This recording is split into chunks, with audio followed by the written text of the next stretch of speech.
A mensagem de hoje tem como tema Deo volente. Já ouviram falar disso? Não? Deo volente. Essa é uma palavra muito interessante, ou essa frase é uma expressão latina que significa se Deus quiser. E no século XVIII, cristãos começaram a escrever assim, depois de alguma decisão, eles punham D.V. Deo volente. Se Deus quiser, isso vai acontecer. Algo parecido com isso. E o texto que a gente tem, que a gente vai ler daqui a pouco, é Tiago 4. E eu acho muito interessante o fato desses autores escreverem DV ao lado do compromisso ou datas futuras, mostrando uma coisa, mostrando humildade. Nós vivemos muitas vezes baseados em nós, não em Deus. A gente faz as coisas por desencargo de consciência, porque a gente acha legal, porque a gente acha interessante, porque a gente planejou. Mas será que lá na sua empresa você colocaria DV depois de uma meta? E diria, olha, se Deus quiser, isso vai acontecer. E se Deus não quiser, isso não vai acontecer. Colocar essa sigla é muito interessante, né? Vamos ler o texto. O texto de Tiago 4, 13 a 15 diz assim: escutem agora vocês que dizem, hoje ou amanhã iremos para a cidade tal, e lá passaremos um ano, e faremos negócios, e teremos lucros. Vocês não sabem o que acontecerá amanhã. O que é a vida de vocês? Vocês não passam de neblina, que aparece por um instante, e logo se dissipa. Em vez disto, deveriam dizer, se Deus quiser, não só viveremos, como também faremos isto ou aquilo. Qual é a sua... Como que você faz as coisas? Você acorda de manhã e faz o quê? Eu faço a minha rotina de vida, minha rotina de trabalho. Mas você já parou para pensar que se Deus quiser, você vai fazer, e se Deus não quiser, você não vai fazer? Você já parou para pensar que se Deus quiser, você vai conseguir, se Deus não quiser, você não vai conseguir? E que isso mostra a soberania de Deus, mostra a direção de Deus, mostra o controle de Deus sobre a nossa vida. Nesse texto, a gente vê 4 ventos de autossuficiência. Ele diz, iremos para tal lugar, passaremos um ano lá, faremos negócio, teremos lucros. Essa é a pretensão humana. Essa é a pretensão humana. Vou fazer isso, vai fazer aquilo, nossa, agora vai dar certo, agora vai bombar, agora eu vou conseguir. Não é assim que a gente fala? Né? Você faz um plano e fala assim, agora vai, nossa, agora... E às vezes não vai para lugar nenhum. Esses são ventos que a gente vê no texto, chamado de... Por que eu estou usando a palavra vento? Porque ele diz, o que é a vida de vocês? É uma neblina. O que é uma neblina, né, gente? Um vento, uma coisa tão suave assim, mas ao mesmo tempo aparece e desaparece. Esses dias eu fiz uma viagem e a hora que eu estava voltando, você pega aquela neblina, passa em serra, né? Aquela neblina tal, daqui a pouco não existe mais neblina nenhuma, né? Essa é a ideia. A autossuficiência humana faz isso, faz a gente achar que a gente pode fazer isso. Veja bem, eu não estou dizendo que você não deve planejar a vida, eu não estou dizendo que você não deve sonhar, eu não estou dizendo que você não deve criar expectativas, eu estou dizendo que ao fim de cada planejamento você tem que escrever, se Deus quiser. Ao fim de cada meta você deve escrever, se Deus quiser. Amém? Estão entendendo? Então vamos lá. Em Lucas 12, 16 a 21, Jesus lhes contou ainda uma parábola dizendo, o campo de um homem rico produziu com abundância. Veja a insolência humana, veja a autossuficiência humana. Né? Jesus está contando essa parábola dizendo que esse homem rico o campo dele produziu bastante. Então ele começou a pensar, que farei? Pois não tenho onde armazenar minha colheita. Até que ele disse, já sei, destruirei os meus celeiros, construirei outros maiores, e aí armazenarei todo o meu produto e todos os meus bens. Quando você vê uma descrição como essa, a sensação que a gente tem é que é um homem próspero, né? Puxa vida, que legal, né? Plantou, colheu bastante. E ele colheu tanto que ele não tem onde guardar. Olha que bacana. Então direi à minha alma, e aqui começa a arrogância. Você tem em depósito muitos bens para muitos anos. Descanse, coma, beba e aproveite a vida. Mas Deus lhe disse, louco. Esta noite lhe pedirão a sua alma, e o que você tem preparado, para quem será? Assim é o que ajunta tesouros para si mesmo, mas não é rico para com Deus. Não é pecado plantar e nem colher, e colher muito. Não é pecado você prosperar. O pecado está na arrogância da gente achar que porque a gente conseguiu alguma coisa, agora estou na boa, né? Por isso que ele fala aqui, muitos anos. Ele não considerou enchente. Esses dias teve uma enchente lá no Texas. 23 crianças que estavam num acampamento de cristão, acampamento de verão. A água simplesmente entrou e levou embora. Assim, subiu a água e foi embora. A gente não considera os percalços da vida, a gente não considera as dificuldades da vida. Essa é a arrogância desse cara. Então o problema dele não foi ele ter bastante, o problema dele foi ele achar que ele podia depositar toda a sua confiança naquilo que ele tem. Toda a sua confiança. Agora eu tenho bastante. Que 10. Agora pode descansar. Mas Jesus ensina para a gente sobre a brevidade da vida, né? Jó 14, 1 e 2, lê comigo, pode ser? O ser humano, nascido de mulher, vive breve tempo, cheio de inquietação. Nasce como a flor e murcha, foge como a sombra e não permanece. A gente não gosta desses tipos de versículo da Bíblia, a gente não decora isso. A gente só decora aqueles que dá força, tudo posso, naquele que me fortalece. E a gente esquece que isso é realidade. Por exemplo, Jesus disse, no mundo tereis aflições. Aí vem um desavisado e diz assim, está amarrado.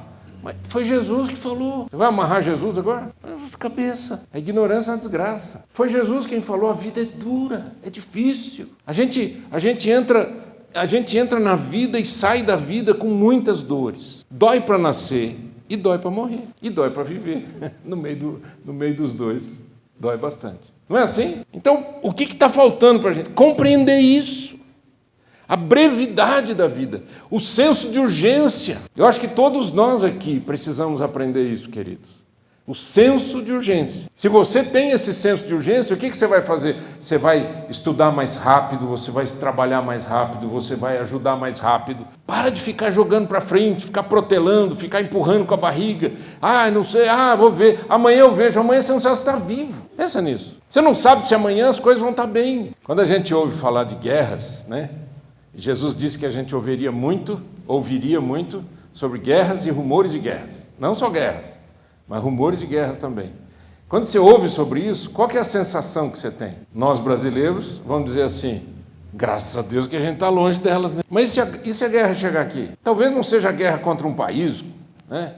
Contra um outro país, mas as guerras da vida, as dificuldades, as dores, as lutas, os problemas, né? Às vezes o problema é econômico, às vezes o problema é social, às vezes o problema é de clima. Quem é que pode com um rio que quer crescer, né? Fica cheio d'água, né? Quem é que pode com um rio caudaloso, ele lambe a terra? Gente, acho que a gente tem que pôr a mão na consciência e descobrir que a vida é breve. E a pergunta, essa pergunta aqui, que Jesus faz na parábola, ele diz assim, louco, esta noite lhe pedirão a sua alma, e o que você tem preparado, para quem será? Sabe, quando eu estudo esse texto aqui, o que eu penso? Eu penso que esse homem era um homem sozinho, era um rico sem vergonha, não dividia nada com ninguém. Jesus diz assim, para quem você vai deixar o que você tem? Se você morrer agora, para quem você vai deixar? O legado da vida. Quanta coisa que Deus deu para você. Você fala assim, não, pastor, eu sou pobre. Mas você só pensa em dinheiro? Deus te deu saúde, Deus te deu inteligência. Deus te deu amigos, Deus te deu esse grupo aqui, Deus te deu o franguinho hoje. Que gostoso. Comer frango com polenta, hein, Vole? Comer esse frango com polenta lá na Nigéria, Vole, assim, fácil? Não. E a gente não dá graças a Deus, né? Pagar 40 reais um alface? 650 reais, 4 pedacinhos, 4 bifinhos? Você não dá graça pelo que você tem? Você não dá graça pelo país que você vive? Nós somos ruins. Nós somos maus, porque a gente não consegue agradecer. A gente tem que aprender a agradecer. Agradecer a Deus pela vida, pela saúde. Está respirando, meu amigo? Graças a Deus você está respirando. O dia que você estiver meio deprimido, vai num hospital. De preferência em pronto-socorro. Vai num hospital, em pronto-socorro. A hora que você falar assim, nossa, minha vida está acabando, vai num asilo. vai no Erastinho, né? O dia que você falar assim, nossa, ai, que calor infernal, vai numa sessão de queimados de hospital. Agora, não é só o sofrimento físico, existem outros sofrimentos, né? E a gente tem que entender que tudo passa, gente. A vida é breve, né?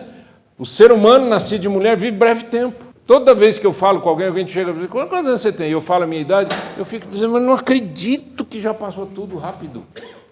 O que está acontecendo? A gente sempre acha que o relógio está correndo. Não está, não. É igualzinho para todo mundo, né? Mas é breve, a vida é breve. Mas há um segundo tema. Então, se há um tema nesse texto importante, é o tema da brevidade da vida. O que é a vossa vida? Um vapor que aparece e logo desaparece.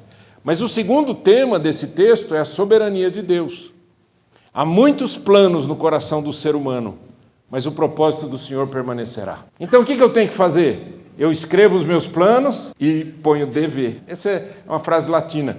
Escreve lá, se Deus quiser. Faça o seu plano, faça o seu projeto, se Deus quiser. Coloca uma meta, se Deus quiser. Tem um sonho, se Deus quiser. Porque Deus é o nosso Senhor, Ele é Deus, Ele tem, o propósito dele permanece, o nosso não. Por exemplo, Jesus disse o seguinte, passará o céu e a terra, mas as minhas palavras não hão de passar. Ora, se as palavras de Jesus não passam, a nossa passa, a nossa vida passa, tudo nosso passa, você vai confiar em você ou em Deus?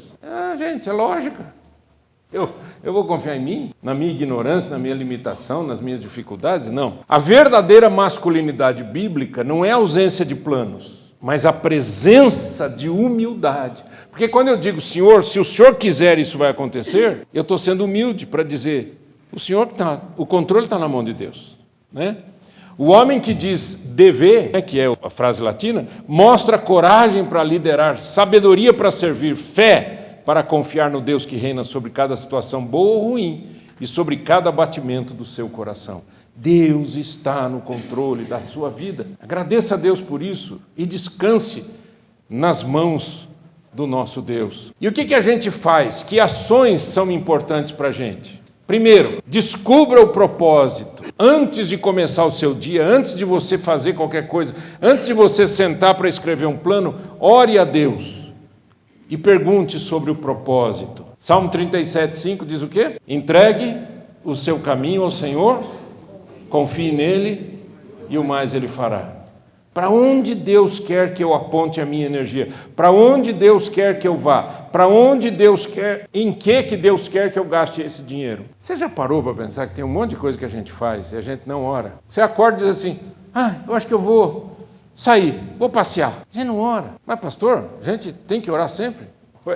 Você que sabe. Mas a Bíblia diz orar sem cessar. Que é a dependência de Deus. Eu tenho que depender de Deus, né? Quando você sai, gente, você vai passear. Você já orou ao Senhor? Senhor, eu devo ou não ir? É o momento certo ou não? Eu estou voltando de Concórdia, Santa Catarina. E eu saí daqui orando, fui lá, fiz o trabalho que eu tinha que fazer orando, voltei orando, clamei ao Senhor antes de pegar o carro, pedi que Deus me guardasse de todo e qualquer acidente e estou andando. Daqui a pouco, ambulância, polícia, ambulância, bombeiro. O que você acha que aconteceu? Atrás de mim, né? E eu disse, Senhor, de novo, obrigado porque o Senhor cuidou de mim.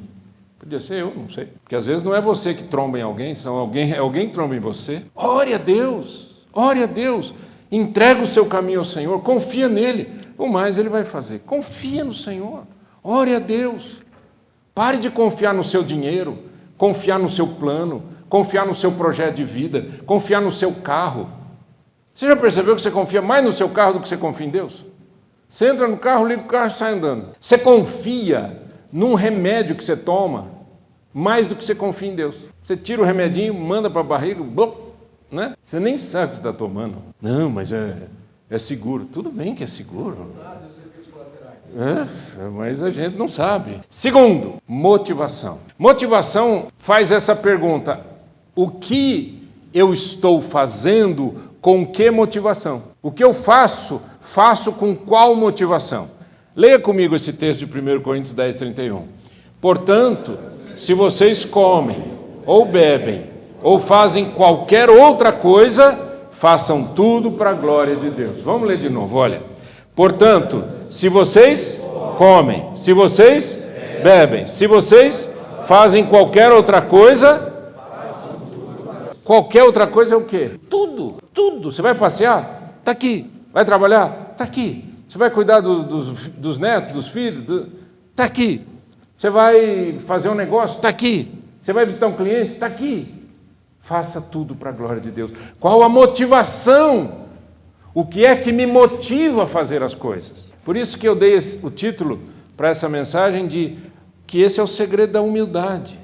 Porque você tem que ser humilde para chegar para Deus e falar, Senhor, eu vou depender do Senhor. Porque senão a gente é arrogante, e a arrogância é uma desgraça. Terceiro, você está disposto a mudar de rota se Deus mostrar isso para você? Hein? Me permita, Vole, falar uma coisa aqui, eu não vou expor nada, mas o Vole, o dia que ele chegou... Teve um dia, a gente estava conversando, ele falou assim, minha esposa está se aposentando. Eu falei, que legal, tal, não sei o quê. Aí um dia ele me chamou no canto e falou assim, pastor, ninguém está sabendo quase, nós vamos morar na Nigéria. Eu falei, puxa, isso é um salto, não é uma mudança, né? É algo grande, né? Pegar um alemãozão desse aí e colocar lá na Nigéria. Mas Deus mudou a rota da vida dele, não foi, não foi ali? Mudou a rota da esposa dele. Mudou a rota. Você está disposto a recalcular se Deus mudar a sua rota? Você está disposto? É sério isso, né? Deixa eu contar um negocinho aqui para vocês, porque a maioria de vocês talvez não saiba. Nós começamos esse projeto de homens aqui em Curitiba em 2012. Chamava-se Holy Hour. Nós começamos um grupinho, o Vole era meu companheiro, né? Sempre foi, louvado seja Deus. A gente sente muita falta dele nesse sentido. Mas sempre foi meu companheiro, né? Nosso companheiro, a equipe legal. E a gente começou num restaurante pequenininho, o restaurante foi vendido. Aí nós ficamos assim, e agora, o Vole falou, vamos lá, falei com o pastor, vamos lá na nossa igreja. Aí fomos lá na igreja. Aí ficamos lá algum tempo, aí o Vole chegou para mim, foi o Vole. O Vole chegou para mim e falou assim, vamos conversar, eu marquei para a gente conversar lá no Dom Giovanni com o Marquinhos. Vamos lá, conversamos, ele abriu as portas, a gente começou no Dom Giovanni. Aí um dia, o pastor Manfred, lá da PIB de Curitiba, chegou para mim, Nasser, eu estou precisando da sua ajuda com os homens. Eu falei, o que você precisa? Nem ele, tadinho, sabia exatamente o que ele precisava, ele assumiu o ministério.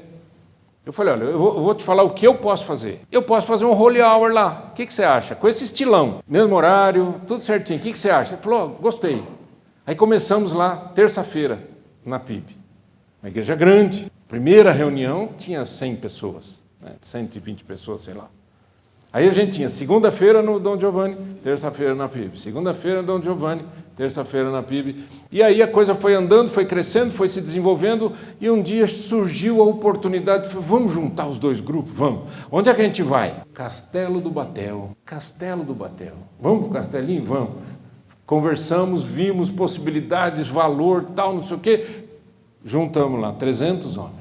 300 homens toda segunda-feira. Falando 300, 315, 317, 320, 300 homens toda segunda-feira. Castelo do Batel, um ícone da cidade. Vamos fazer o evento anual? Vamos. Aonde? Na FIEP. Fizemos na FIEP. Quase 500 homens. Primeiro ano, depois fizemos segundo ano. Aí Deus falou assim para mim, você vai voltar para o Canadá. Estava no auge, gente. No auge. A coisa pegando fogo. E Deus disse, você vai voltar para o Canadá. E eu só orava e chorava. E Deus dizia, você vai voltar. Vai entender? Mudou a rota. Tinha gente que chegava para mim e dizia assim, Nasser, não dá para pensar nessa... O trabalho vai acabar. Eu falei, bom, o trabalho não acaba nunca, porque o trabalho é de Deus. Não é meu, não é de ninguém, é de Deus. Fiquei o tempo que Deus quis que eu ficasse. Tive a experiência que Deus queria me dar. Foi importantíssimo para esses dias que eu estou vivendo hoje, viver aqueles 2 anos e pouco no Canadá. Aí volto para cá, começamos Palavra de Homem. Né? Mesmo movimento, só com outro nome. Palavra de Homem. Vamos voltar. Reúne um grupinho pequenininho, vai devagarinho.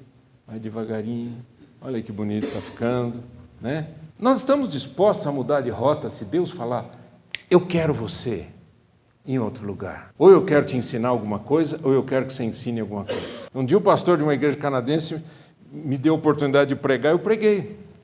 Meu broken English, né? O meu inglês de segunda língua. Preguei. Terminou o culto, veio Era uma igreja que tinha vários cultos no domingo, vários cultos. Ele veio no primeiro culto, eu preguei, depois eu preguei no outro, não me lembro quantos cultos eram, 2 ou 3, acho que 3 cultos. E ele veio me cumprimentar, tal. Eu senti assim que ele estava um pouco diferente, assim, não conhecia esse rapaz. Aí ele foi embora. Aí eu estou pregando, acho que no último culto lá, está ele de novo no culto.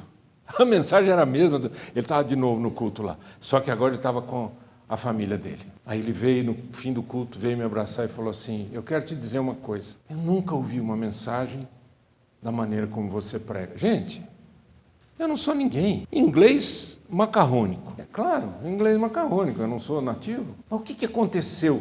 E se Deus me levou lá para falar com esse rapaz? Você sabe? Eu não sei. Mas se ele fez isso? Foram muitas outras experiências, graças a Deus. Mas se Deus mudar de rota, você está disposto? Você está disposto? O coração do ser humano traça o seu caminho, mas o Senhor lhe dirige os passos. E quarto lugar, quarta ação, e a gente termina aqui. A gente precisa, para viver o se Deus quiser, de muita humildade. Né? Muita humildade. Eu estou filtrando as minhas ações com base na humildade e não na arrogância. Na continuação do texto, que a gente leu capítulo 4 até o verso 5. O verso 15. O verso 16 diz assim: agora, entretanto, vocês se orgulham das suas arrogantes pretensões. Todo orgulho semelhante a esse é mau. Arrogância. Arrogância é quando você se acha. É quando você se coloca na frente das coisas. É quando você se coloca no lugar de Deus. Ah, pastor, eu não me coloco no lugar de Deus, não sou louco.